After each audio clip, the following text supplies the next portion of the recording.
அன்பு நண்பர்களே, அனைவருக்கும் அன்னை சமையல் உமாவின் அன்பான வணக்கங்கள். இன்னைக்கு அன்னை சமையலில் பார்க்க போகிறது தேங்காய் பால் பிரிஞ்சி. ரொம்ப சுலபமாக செய்யக்கூடியதுங்க. வாங்க எப்படி செய்கிறதுன்னு பார்க்கலாம். இப்போ இது எல்லாத்தையும் அரைச்சிக்கலாங்க. 7 பல் பூண்டு, சின்ன துண்டு இஞ்சி, கொஞ்சம் புதினா, 1 டீஸ்பூன் சோம்பு, 6 பச்சை மிளகாய். நம்ம காரத்துக்கு வேறு எதுவும் சேர்க்க போகிறது இல்லைங்க, அதனால் 6 பச்சை மிளகாய் போடுறேன். நீங்கள் விருப்பப்பட்டீங்கன்னா கொஞ்சம் கம்மியாக கூட போட்டுக்கலாம். இப்போ இதெல்லாத்தையும் அரைச்சி தனியாக எடுத்து வச்சுக்கலாம். தேவையான அளவு எண்ணெய், இப்போ கொஞ்சமாக நெய் சேர்த்துக்கலாம். 3 பட்டை, 2 கிராம்பு, 1 ஏலக்காய், 2 பிரியாணி இலை, அன்னாசி முக்கு, 1 மராட்டி முக்கு. இதில் ஏதாவது 1-2 இல்லைன்னா பரவாயில்லைங்க. கொஞ்சம் கல்பாசி, கொஞ்சம் புதினா, 1 வெங்காயத்தை சேர்த்துக்கலாம்.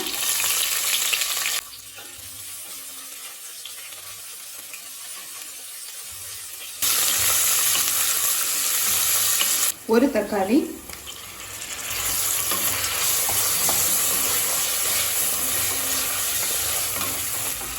தக்காளி லேசாக வதங்கிடுச்சு.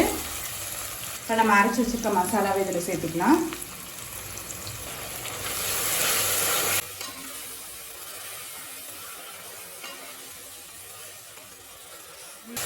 ஸ்லோலே வச்சு வதக்கிக்கோங்க. ரொம்ப ஹையில் வச்சோன்னா மசாலா கலர் மாதிரி கருப்பாயிடும். அடுத்தது கொஞ்சம் கேரட், 2 சின்ன கேரட் எடுத்திருக்கேன், 10 பீன்ஸ், 1/4 கப் பட்டாணி, கொஞ்சம் உருளைக்கிழங்கு, அரை உருளைக்கிழங்கு தாங்க இருக்கும். தேவையான அளவு உப்பு,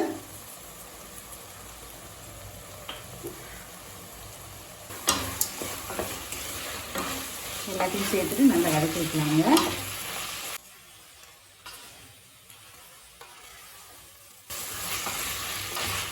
காய்கறி எல்லாத்தையும் ஒரு 2 நிமிஷம் வரைக்கும் நல்லா வதக்கிக்கோங்க.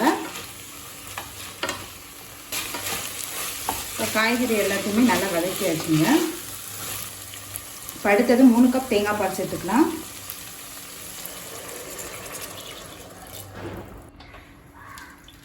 ரெண்டு கப் அரிசி எடுத்துருந்தீங்க, அதனால் 3 கப் பால் சேர்க்குறேன்.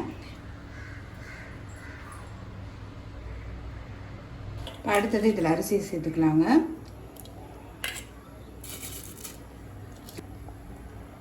ரெண்டு கப் பாசுமதி அரிசி சேர்க்குறேங்க.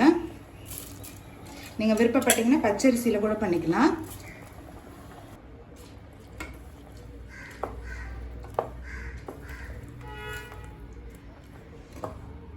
கொஞ்சம் புதினா, கொஞ்சம் கொத்தமல்லி. இப்போ மூடி போட்டு குக்கர்லேருந்து 2 விசில் வந்தோடனே இறக்கி வச்சிடலாங்க.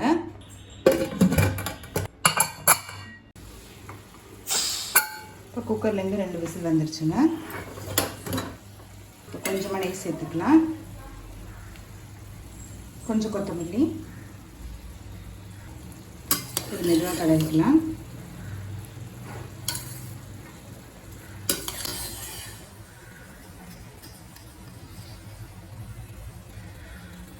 நல்ல வாசனையாக இருக்குங்க. இப்போ தேங்காய் பால் பிரிஞ்சி ரெடி ஆகிடுச்சு. நம்ம சர்வ் பண்ணிடலாம். சுவையான தேங்காய் பால் பிரிஞ்சி ரெடி ஆகிடுச்சு. ரெசிபியை ட்ரை பண்ணி பாருங்கள், கண்டிப்பாக உங்களுக்கு பிடிக்கும். ரெசிபி பிடிச்சிருந்ததுன்னா வீடியோவை லைக் பண்ணுங்கள், கமெண்ட் பண்ணுங்கள், ஷேர் பண்ணுங்கள். இது வரைக்கும் அன்னை சமையல் சேனலை சப்ஸ்கிரைப் பண்ணாதவங்களா இருந்தால் மறக்காமல் சப்ஸ்கிரைப் பண்ணுங்கள். தேங்க்யூ.